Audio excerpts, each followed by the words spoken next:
Welcome back here on Live Now from Fox. Investigators releasing new information about last week's deadly shooting at Apalachee High School in Winder, Georgia, which is outside of Atlanta. The Georgia Bureau of Investigation posting online a list of frequently asked questions about the attack that killed 4 people and wounded 9 others. The agency wrote 14-year-old Colt Gray brought the, quote, black semi-automatic AR-15 style rifle to school with him on September 4th in his backpack. The weapon could not be broken down, but was able to be hidden in his bag, we're told. The GBI says Colt kept the gun hidden until second period, at which time he, quote, asked a teacher if he could go to the front office and speak to someone. From there, investigators say Colt took his bag and went to the restroom, later taking out the rifle and opening fire, killing 2 students and 2 teachers and injuring 9 other people. Colt Gray is charged with 4 counts of felony murder with additional charges expected as a grand jury does review the case. That's actually him over in the top left-hand side of your screen, as he did appear in court just days after the shooting. Now, his father, Colin Gray, seen there on the top right-hand side of your screen, has also been arrested after investigators say he bought the gun that was used in the shooting despite knowing his son needed mental health treatment. Colt's mother, Marcy Gray, releasing a letter apologizing to the victims. Now, that letter, provided to CNN, does state, quote, my son Colt is not a monster. And it goes on to say, quote, to the parents and families of those affected by the tragic events at Apalachee High School, I want to say that I am so sorry from the bottom of my heart. Both Colt and Colin Gray do remain jailed with their next hearing date set for December. Now, I do want to talk more about the shooting, but also the number of school threats that we are now seeing nationwide coming in after that. Let's bring in Mo Kennedy, the executive director of the National Association of School Resource Officers, joining us now live to discuss. Good morning, and thank you so much for taking the time to be here with us today. Good morning. Thank you for having me. Of course. Well, first off, I do want to talk to you about the shooting at Apalachee High School. When you hear that this is going on as students are just returning to class, what goes through your mind? Yeah, first, extreme sadness. I was a school resource officer on the day that the Columbine massacre happened, and I've been in this for 25 years, and it never becomes a comfortable thing, that's for sure. So a lot of sadness. You're talking about a community that's changed forever, and lives that are changed forever. So that's something we really have to grapple with. It certainly is discouraging to see it already beginning so early in the year, and certainly gives me concern for what the rest of the year is going to look like. When a call comes in of a school threat, and I do want to talk more about this generally speaking here, I imagine the directive is to treat every call as if it is the real thing. When we're dealing with a threat, whether it's called in, whether it's on social media, whatever it is, we have to take it seriously. And it has to be investigated. And the question becomes, what do we do in the meantime with students, with school, from the time the threat comes in until we determine if it's a valid threat or not? That really becomes the question. And it is a complicated process to walk through. And tell me a little bit about that process, because I know a lot goes into it, and you have to think that each, I guess, incident is treated kind of differently in the sense that you are working to gather all of the information as quickly as you can. I really appreciate you saying that. Each investigation stands on its own. Every shooting threat is not the same. Every bomb threat that comes in, it's not the same. So everyone stands on its own. Certainly, there are some things that become somewhat standard procedure. When it comes to a bomb threat, those have been going on for decades. And we finally have learned that we can't give in to the person making the threat. But at the same time, we've got to follow every lead possible to make sure that the threat, again, is valid or not. When we talk about shooting threats, one of the things that we had going on last school year was someone who would call in and state that a shooting is actually going on at a certain school and even describe the exact location, which of course generates a response. First responders have to treat that as if it's really happening until we know that it's not.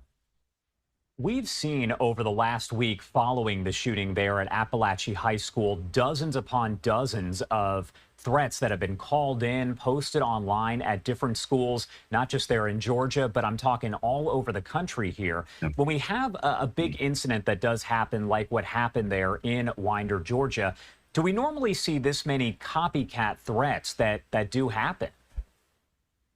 Every time something like this happens, there are copycat incidents that occur. I think that two things that are contributing to it being more, at least feeling like it's more, is as we've come out of the pandemic with all the mental health issues that we certainly are facing with adolescents, the rise in levels of violence in and around school at times.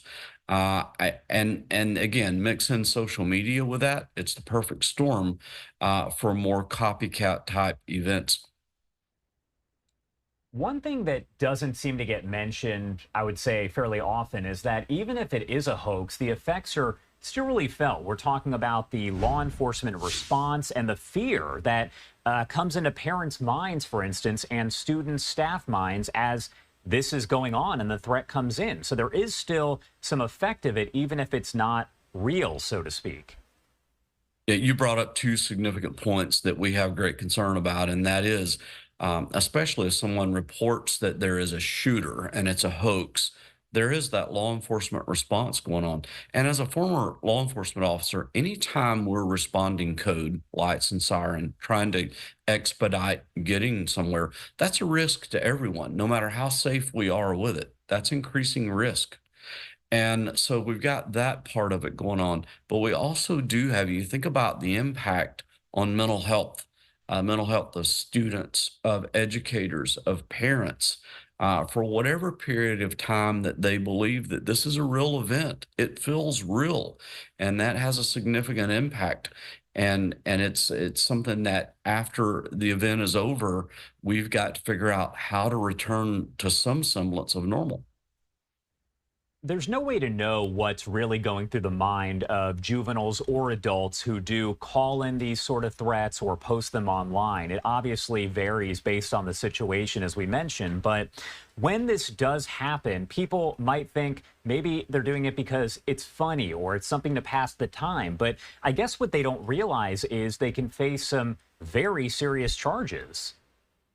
Well, one of the things, especially when we think about adolescents who make these calls or make these threats, we have to remember that they're also going through adolescent brain development. That's not an excuse, it's just a fact. And so they're not processing these kind of things the way that an adult, with a fully formed frontal lobe is processing something. They process with their feelings first. And so you talk about a student who maybe is dared to do this, or maybe they've been bullied at school and this is a way to get back at everybody. That's the way they're processing this, and it's different than the way us adults process things. How have the situations there inside of the schools nationwide kind of changed when it comes to these threats over the last several years and maybe decades? Because we know that social media, obviously, over the last decade or two has really picked up. Yeah, when the Columbine massacre occurred, and again, I was still a fairly new SRO at that time, social media wasn't around at all. But certainly there was a media blitz, if you will, around that and around other school shootings that were happening during that time. And it did cause quite a pendulum swing, probably a bit extreme. But we were trying to do the best that we could to keep students and staff safe at school. Now, I think that we've learned more over the last 2.5 decades about things like behavioral threat assessment.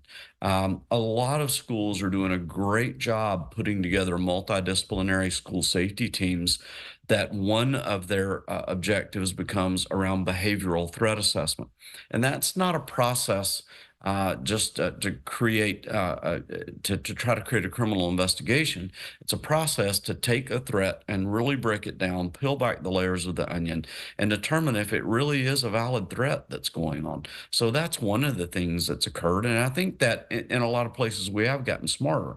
Now, look, again, we're coming out of a pandemic, which most of us have never lived through, And we're dealing with a lot of fallout from that. And one of the things we're seeing, again, is a little more violence in schools and certainly more incidences of students bringing a firearm to school. Does each response to a situation like this kind of serve as, let's say, a learning experience for law enforcement? Well, let me say that it should. When we lived through something like the Columbine massacre or the Sandy Hook massacre, we should absolutely be learning lessons from that. But then we see something like Uvalde, and we scratch our head and wonder, how did we not learn that lesson? So I will say that we should be learning lessons from every one of these. Tell me about your organization and what you do to kind of raise awareness and help others and really keep students safe. NASRO has been around since 1991, and one of our focal points is training law enforcement officers who are going to be assigned in a school environment, how to work in that environment. Everything from how to be prepared to deal with an active assailant, all the way to relationship building, which is key. Relationship building, you think about bringing community-based policing into the school environment. And when we build those relationships, one of the outcomes we see is averted school violence. There's actually a database where those cases are registered, where an SRO or an educator, through that good relationship with a student, has been able to receive some really good intelligence that's helped us stop an act of violence before it ever occurs. So that's one of the important things that gets left out in the discussion in many cases. But SROs are in schools to be a part of that multidisciplinary school safety team and to be another barrier, if you will, in terms of protecting students and staff. And kind of piggybacking off of what you just said there, this is my last question. I do want to ask because I know that back in the day, I did graduate high school a little bit ago. There was no SRO in my school, but do most of the schools have an SRO speaking nationwide? No, that would be the answer to that. And we also have to be very careful about who we call an SRO because there is a federal definition for a school resource officer.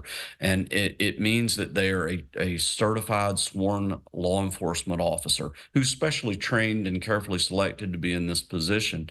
But it is important to understand that it's a very unique position. So no, when you and I were in school, that was not the case. In 1999, the federal government, Department of Justice, released their findings on how many SROs at that time were in school. I believe the number was around 24,700 from that study. So if you think about the fact that there are over 100,000 school buildings in this country, then we're really only at about 25% who have an SRO. All right, Mo, thank you so much for taking the time to join us here and break down what is a topic that so many people have questions on. We really appreciate you taking the time to be here. Is there anything else that you want to add about any of this before I let you go? Yeah, I think one other thing again, I want to come back to behavioral threat assessment for a minute, but one of the things that we at NASRO do, we provide a number of different training courses, and one of those is called Project Unite.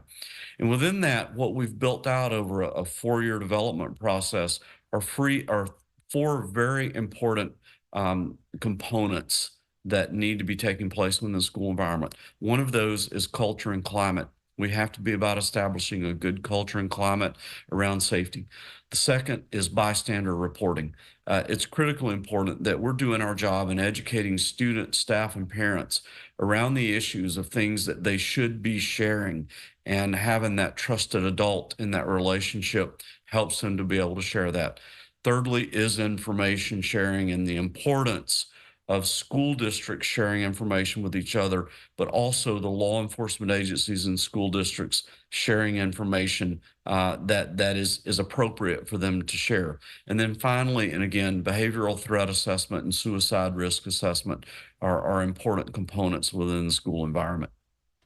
All right, Mo, thank you so much for taking the time to join us today and break it all down. We appreciate it.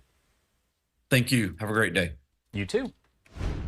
And I do want to talk a little bit more about all of this. Going over to Florida right now, we know that a 15-year-old student has been arrested after police say that he sent messages on social media threatening to become a school shooter. That is according to police there. I do want to bring in Morgan Parrish with our Fox 35 Orlando team. She joins us live from Sanford, Florida, with the latest on that story. Good morning, Morgan. Thank you so much for being here.